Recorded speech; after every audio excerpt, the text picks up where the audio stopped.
Sedikit terkait kronologi peristiwa kebakaran yang Kemayoran, Bapak?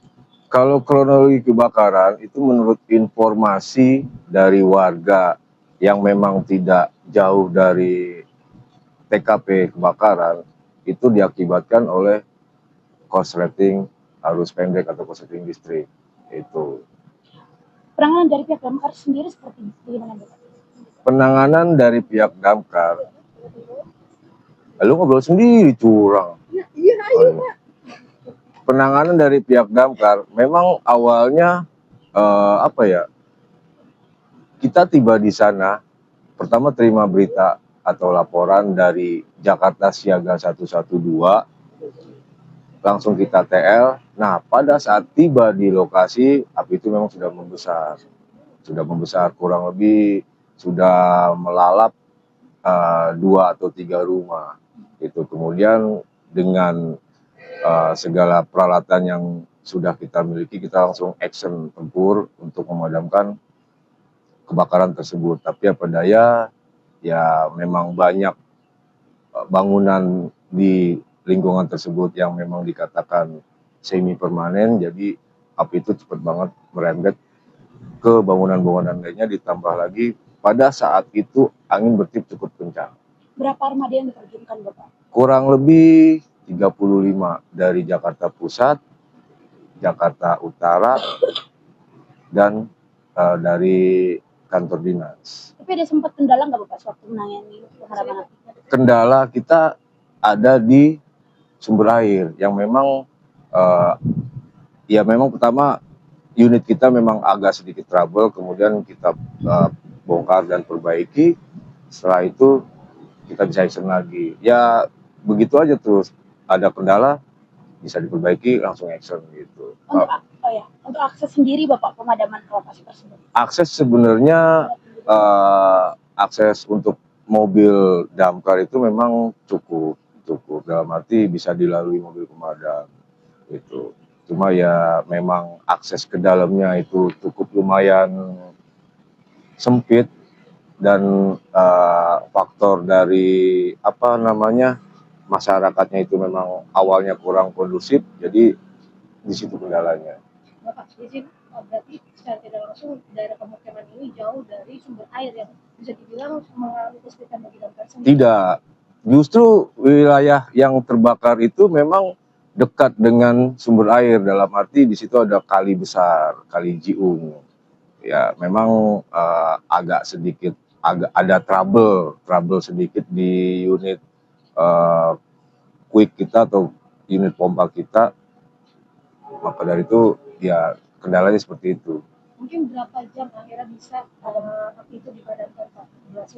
Dari pukul berapa? Dari terima berita kita pukul 20.55, itu juga dapat informasi dari Jakarta Siaga 112, berhasil dipadamkan kurang lebih pukul 04, hampir jam 5 lah. Wow. Hampir jam 5. Dengan berapa petugas, Bapak, kesini? Kalau jumlah petugas kurang lebih hampir 100 berapa, 155 gitu. Nih di sini ada masalahnya, kan gue harus lihat-lihat gini. Enggak, sambil baca aja, Bapak, nanti urusan editor ini. Ini editor. Kita dulu 150-an kurang lebih ya. Kalau pastinya saya juga kurang paham, ada berapa personil gitu kan. Bapak, lokasi kan dikenal sebagai padat penduduk nih, Bapak. Iya. Paling tantangan itu waktu memadamkan itu di bagian mananya nih, Bapak? Untuk memastikan api semua terjangkau tuh airnya. Di setiap penjuru memang banyak juga kendala, entah itu dari masyarakatnya atau memang dari bangunan yang memang sudah runtuh gitu kan. Kita kendala di situ karena untuk memadamkannya dengan pasti, ya paling tidak kita harus menyingkirkan benda-benda yang memang sudah tertimbun, api yang sudah tertimbun benda-benda tersebut gitu. Jadi kita harus ngorek-ngorek lah bahasa kasar gitu kan, baru kita bisa padamkan. Gitu. Bapak, izin, apakah ini termasuk jalur? Ini kan bisa dibilang padat penduduk juga, jalur juga sempit. Apakah itu juga menjadi kendala juga kah dalam memadamkan api di saat lokasi malam tadi, Pak?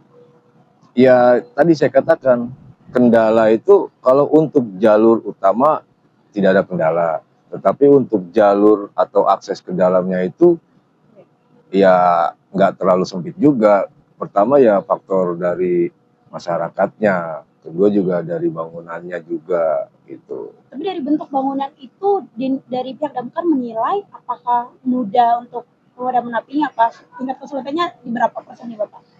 Dari bentuk bangunan jelas. Kalau tingkat kesulitan sih memang nggak terlalu sulit juga ya. Dan ya itu dia tadi yang saya katakan, bangunan itu ya rata-rata semi permanen gitu. Jadi ya memang udah terbakar gitu. Untuk evakuasi korban sendiri Bapak yang sedang berdiam di rumah itu dari pihak damkar bagaimana Bapak? Kebanyakan dari masyarakat yang mengevakuasi korban tersebut dan memang dibantu juga oleh pihak damkar. Alhamdulillah tidak ada korban yang meninggal dunia, hanya sesak akibat asap. Kemudian memang sudah dimobilisasi ke rumah sakit dan sekarang alhamdulillah kondisinya baik-baik saja. Oke, iya kalau boleh tahu mungkin korban sendiri dilarikan ke rumah sakit dan mungkin yang tadi dari ringan sampai berat dilarikan ke rumah sakit mana aja sih Pak kalau gitu?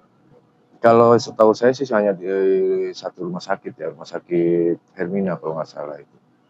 Iya. Jumlah korban sendiri sudah Ada 8 orang, hanya sesak-sesak aja sih, nggak ada luka yang serius. mungkin kalau dari usia apakah ada juga usia balita Pak atau hanya usia Pak bagaimana? Rata-rata dewasa, 4 laki-laki, 4 perempuan. Bapak bisa diperkirakan Bapak taksiran kerugian dari korban sendiri mencapai berapa nih Bapak kalau itu tahu? Maksudnya kerugian korban. Iya, dari rumah ke Santara. Untuk sementara kita belum dapat hasil seperti itu ya. Ya memang sih banyak juga rumah yang terdampak atau terbakar tersebut. Kurang lebih dari data yang saya terima dari pihak kelurahan, total itu ada 304 rumah, 8 RT dan 2 RW. 2 RW dalam arti di RW 4 sendiri kurang lebih ada 5 RT dan di RW 5 ada 3 RT. Yang kena imbas atas yang rumah tersebut Bapak, korban akan mendapatkan apa nih Bapak? Kalau itu saya juga kurang paham.